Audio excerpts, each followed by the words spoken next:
Assalamualaikum warahmatullahi wabarakatuh. Di sini saya Ajeng Zahra Febrianti akan menjelaskan tentang apa saja kurikulum dari kemerdekaan hingga sekarang. Yang pertama ada kurikulum 1947. Yang kurikulum 1947 ini dibuat pada tahun setelah proklamasi kemerdekaan. Saat itu Indonesia masih bergelolak agresi militer Belanda dan Sekutu serta terjadi sejumlah pemberontakan. Dan yang kedua ada kurikulum 1952. Di dalam kurikulum ini diatur tentang topik pembahasan di setiap mata pelajaran yang dihubungkan dengan kehidupan masyarakat. Yang ketiga itu ada kurikulum 1964.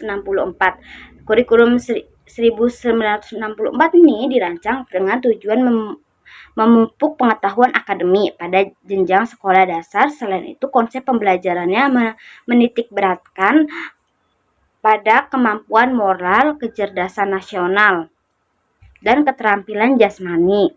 Yaitu ada kurikulum 1968. Kurikulum ini dibuat setelah pergantian pemerintah dari Orde Lama ke Orde Baru, tepatnya 3 tahun setelah peristiwa 30 September 1965.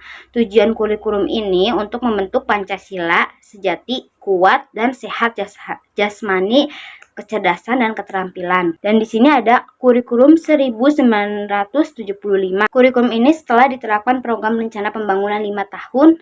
Tahap pertama berjalan di masa Orde Baru. Ada kurikulum 1984.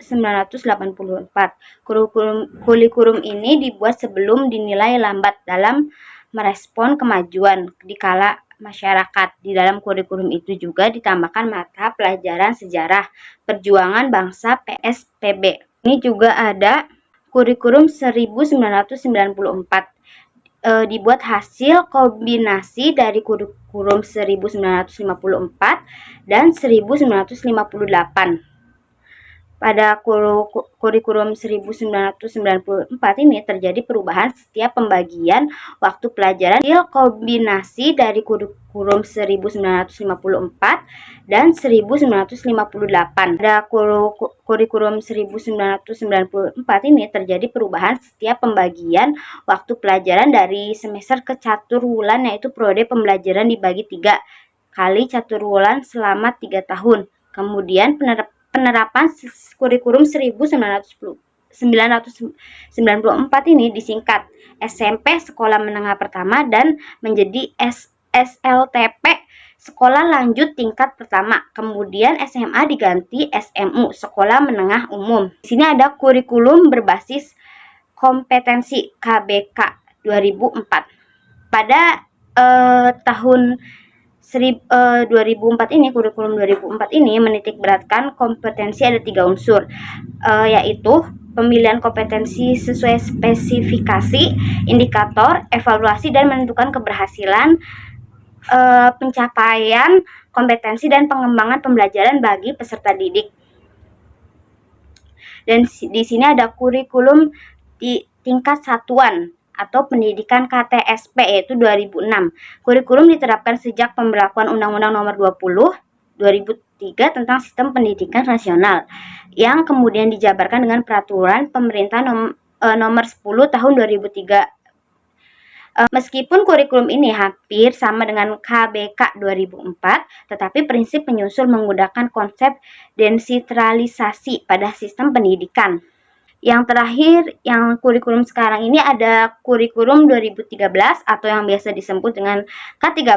Pada tahun ajaran 2013 atau 2014, tepatnya di sekitar pertengahan tahun 2013, kurikulum 2013 ini diterapkan secara terbatas pada sekolah perintis, yakni pada kelas 1 dan 6 sampai tingkat sekolah dasar kelas SMP sampai kelas 10 SMA. Sedangkan pada 2014 kurikulum 2013 ini sudah diterapkan pada kelas 1 dan 2 sampai 6, 5, sedangkan untuk SMP itu dari kelas 8 sampai 9, SMA kelas 10 sampai 12. Kurikulum 13 ini memiliki 4 aspek penilaian, yaitu pengetahuan, keterampilan, sikap, dan perilaku. Di sini ada pun perbedaan antara konten kurikulum KTSP dengan konten kurikulum K13 pada mata pelajaran IPA. Di KTSP ini sendiri, yang pertama kan kurikulum konten materi IPA di kurikulum KTSP. Di dalam KTSP ini terdapat pada KD, SK, dan penjelasannya pun hanya terdapat dari gurunya. Dan materinya terdapat pada modul atau buku pada mata pelajaran IPA itu sendiri. Dan di kurikulum KTSP ini siswanya harus memenuhi kriteria. Di sini ada 3 kriteria. Yang pertama itu ranah kognitif, yang kedua ada ranah afektif, dan yang ketiga ada ranah psikomotor. Pada kurikulum KTSP ini menekankan ranah kognitif. Belum ada implementasinya secara langsung dari peserta didik dari materi yang disajikan itu sendiri. Dan pada konten IPA kurikulum 2013 ini, di kurikulum 2013 ini ada KI, KD, dan indikator. Sudah dijabarkan secara jelas di dalam RPP. Lalu kemudian dikembangkan menjadi konten atau materi. Di kurikulum ini juga siswa dapat belajar tidak hanya mendengarkan guru saja, melainkan bisa juga ditambahkan dengan minat belajarnya dengan model-model pembelajaran yang menarik. Biasanya dalam pembelajaran IPA sendiri, siswa dituntut untuk aktif dan belajar bersama kelompok dengan memberikan pengamatan atau menganalisis secara langsung.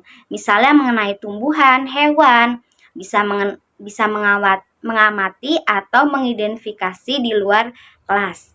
Dalam penyampaian materi IPA pada kurikulum KTSP maupun kurikulum 2013 itu sendiri ada perbedaan. Kalau misalkan pada kurikulum KTSP ini dalam penyampaian materinya, guru biasanya menekankan metode ceramah. Dan dalam pembelajaran IPA, proses pembelajarannya hanya sampai mengidentifikasi berpusat pada guru dan siswa, tidak terlalu aktif. Contohnya pembelajaran biasanya menggunakan modul, tapi cara penyampaian materi IPA di kurikulum 2013 ini dalam pembelajaran IPA dengan memberikan tugas berupa permasalahan yang harus dipecahkan oleh peserta didik yang belum menguasai tugas yang diberikan sebelum menguasai cara apa untuk pemecahannya. Maka dari itu siswa ditekankan untuk berdiskusi dengan teman dan bantuan guru.